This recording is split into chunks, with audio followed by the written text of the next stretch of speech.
हर हर महादेव। जय शिव शंभु। जय भोले बाबा। ओम नमः शिवाय।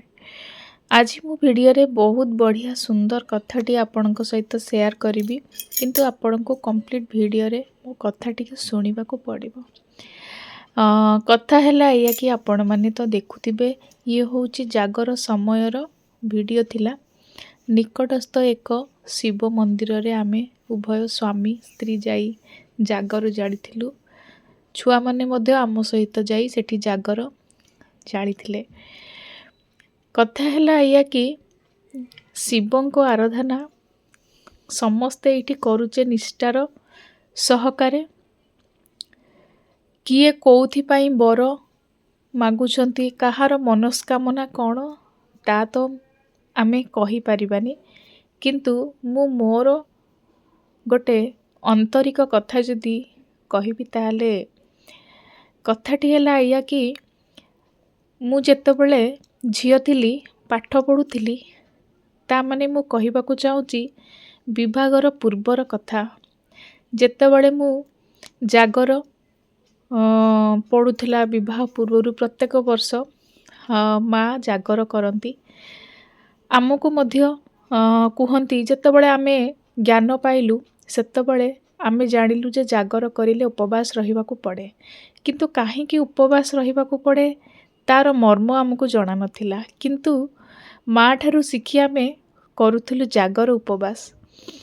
मु टिके खाद्य लोभी थिली तो टिके भोक संभाली पारेनी, सेथिपाई जागर दिन मु मंदिर रु आसी सखाळु माँ सहित घरे आसी सोई पड़े पानी पीकी। मु देखे ना माँ किछि खाए नाही। मु सेथिपाई कौन करे ना जागर दिन सोई पड़े। किंतु समय देखंतु एमिति बदली गला।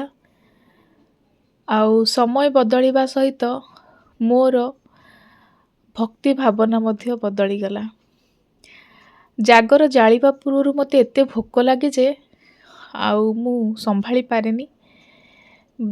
अति बेसी रे संध्या 4टा 5टा जे मु रही पारे, तापरे मु खाई दिए कहले सेमिति घरे जोटा हेई थाए बिना पियाज रसुण रे, जेमती सागु हेला जोटा खाई हबो सेई जिनिसटा मु खाई दिए।